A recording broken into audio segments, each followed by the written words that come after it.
Hello everybody, welcome back to my channel. I hope you are all doing well. Today's video is going to be a little different. I was having a hard time trying to figure out how I wanted to structure this video because I feel like there's so many things that we could talk about within this topic, but I felt like this was the perfect time to do it because if this pandemic has taught me anything, it's really taught me how to develop my own boundaries with people, with myself, with work, in order to really find balance in my life. So I wanted to share a couple of my tips on how to get started on setting boundaries and communicating those. Personal disclaimer, I am not a certified therapist, so everything that I am saying in this video and suggesting for you to do is based off of my personal experience. If you feel like you're running into a lot of challenges and you're really getting stuck on learning how to set your own boundaries, I definitely would recommend you to seek out therapy, and I'll link a couple of resources that I was able to use to help me get started, and I'll link them down in the description box below. Today I'm drinking a sugarcane drink. This is also called Nukmia from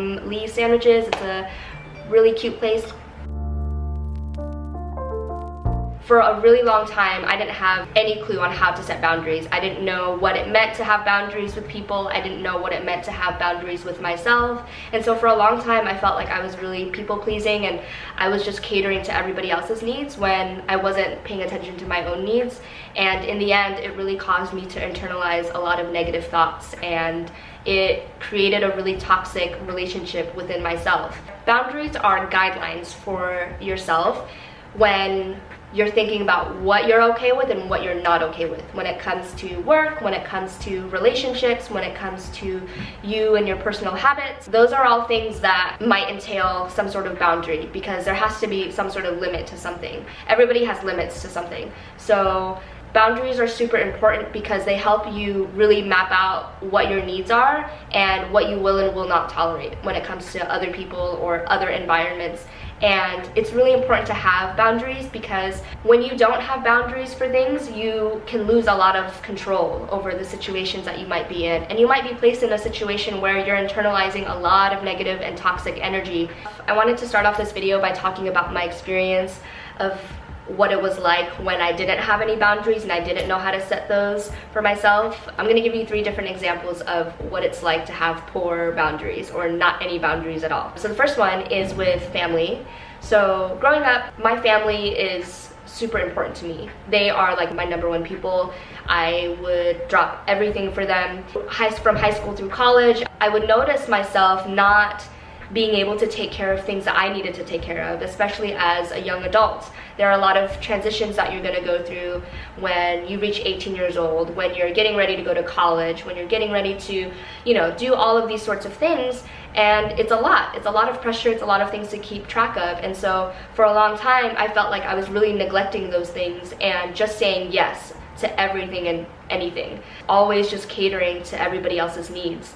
And I really overextended myself to the point where I was so burnt out and I didn't know what I needed because I would just constantly do favors and overexerting myself for other people. Parts of that are also part of my personality. My love language is definitely acts of service and gifts, and so I love giving to people, but that's one example with like relationships. Another scenario that I wanted to share with you is when I used to go to different parties and different social gatherings, pre-COVID of course. During that time when I would go to these things, I didn't really have any expectations.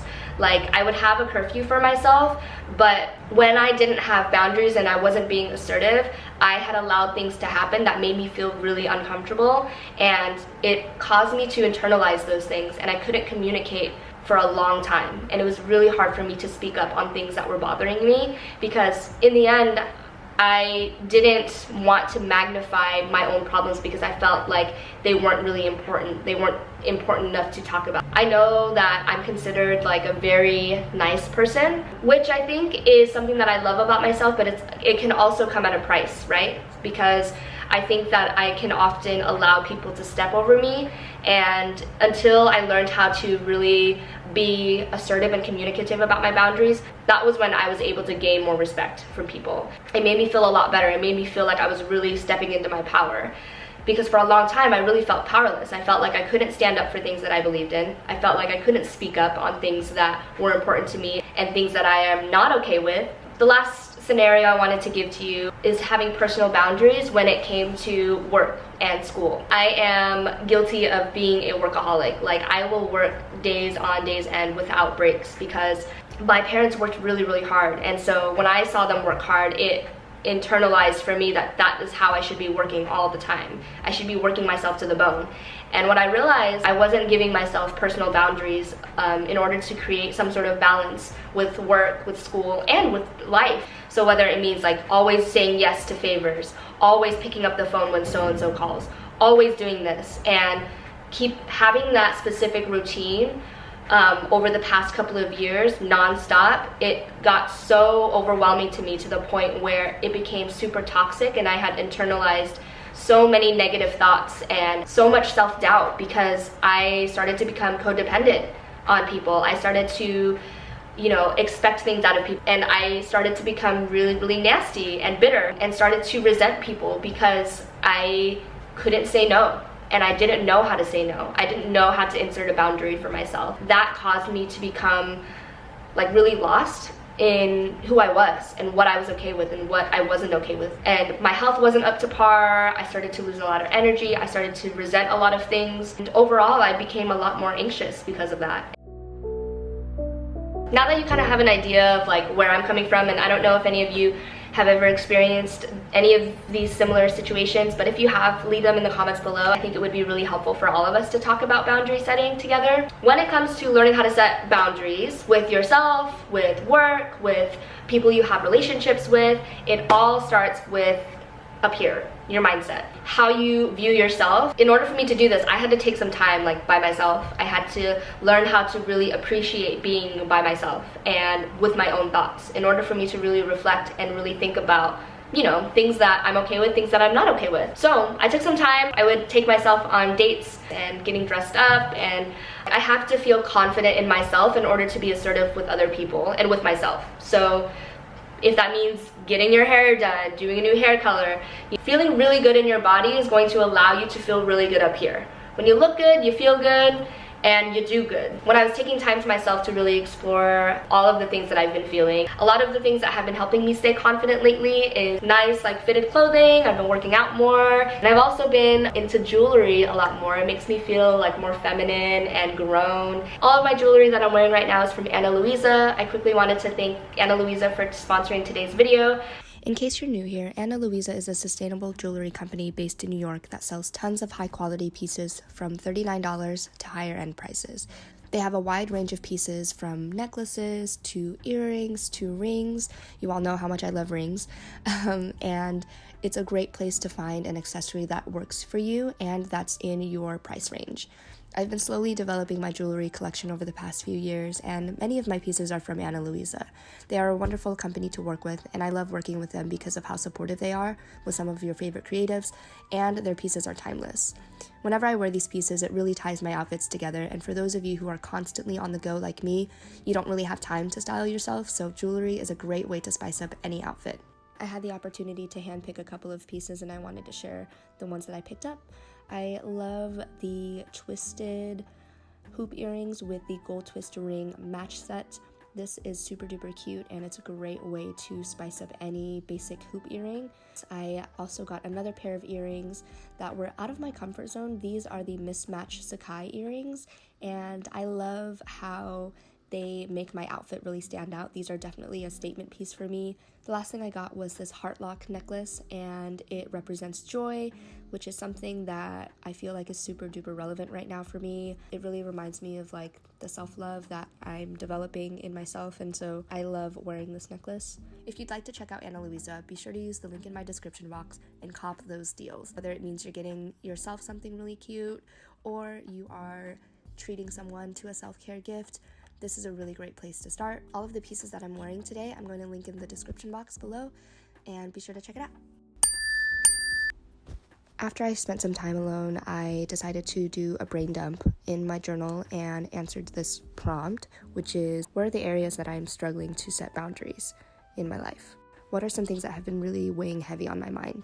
This part is super important because I really had to learn how to be honest with myself on paper and really name the things that I was feeling, name things that were really bothering me in certain situations, and all areas of my life. And so this process took a while, and I'm still coming back to this journal prompt all the time. When you are writing this down, you are taking time to address things that need the attention. And so you cannot expect people to read your mind and understand what your needs are. You have to be able to communicate them and say them. So something that I had to do was I had to create a list for myself of things that I am okay with, things that I'm not okay with. I had to accept that some people will not respect my boundaries, and if it ever exceeds to that point again, when someone is just disrespecting my boundaries over and over again, that means that that relationship wasn't for me. So if someone continues to violate your boundaries, really take a minute to think whether or not this relationship is something that you want to keep building. Because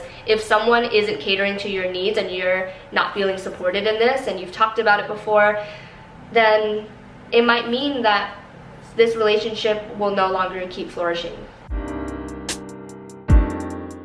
A boundary might be as simple as saying no. And it was really hard for me to practice too, because I just couldn't say no to things, and I would constantly say yes and keep putting more and more responsibilities on my plate when I knew I couldn't handle it. So something that has helped me is giving myself affirmations for when I'm starting to feel really uncomfortable.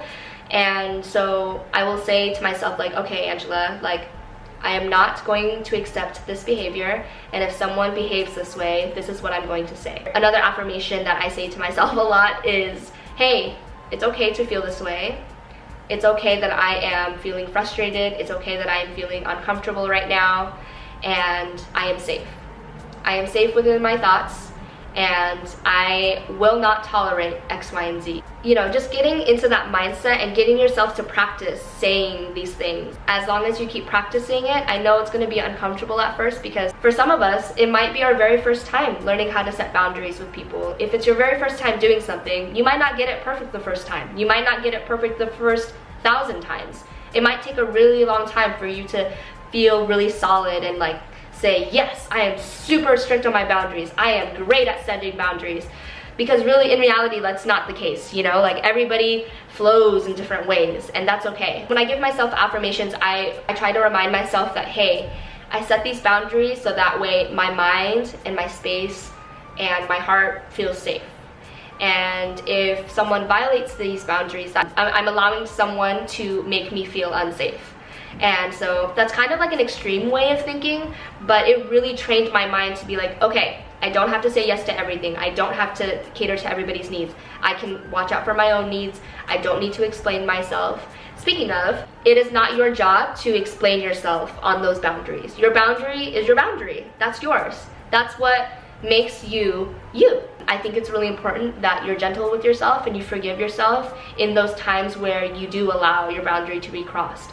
And now you know better for next time for how to react in those situations. Last thing I wanted to include in this video are some examples of boundaries that I've created for myself. And so maybe if you're having, you know, if you're getting stuck on where to get started, listening to some of these boundaries might help you. So in the relationships category, some of my boundaries are, I do not pick up the phone when I feel like I cannot emotionally be present for the person that's calling me. If that means that I have to send them a text like, hey, I'm gonna call you back tomorrow. Hi everybody, I wanted to quickly share like 2 or 3 more examples of boundaries that I have. One of them is that I don't answer any work emails or calls after a certain time, and I turn off my notifications during at least one day during the weekend, so that way I am completely unplugged from everything. And that has really helped me a lot with balance and keeping my sanity.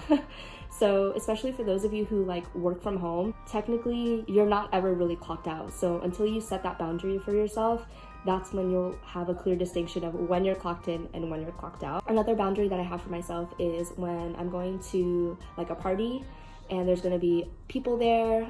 If at any point in time I start to feel uncomfortable, I give myself permission to leave at any point in time. I would love to do a Q&A to talk more about boundaries with all of you, and to really explain more on how I learned to communicate these things with people. So if that's something that you're interested in watching, then let me know in the comments below. And yeah, if you made it to the end of this video, thank you so much. Don't forget to check out Ana Luisa and their Black Friday deals. I'll leave everything in the description box. I feel like we're all kind of growing together, so it feels really good to be able to talk about these things. I'm gonna end this video now. Thank you all so much for watching, and I will catch you all very, very soon. Peace.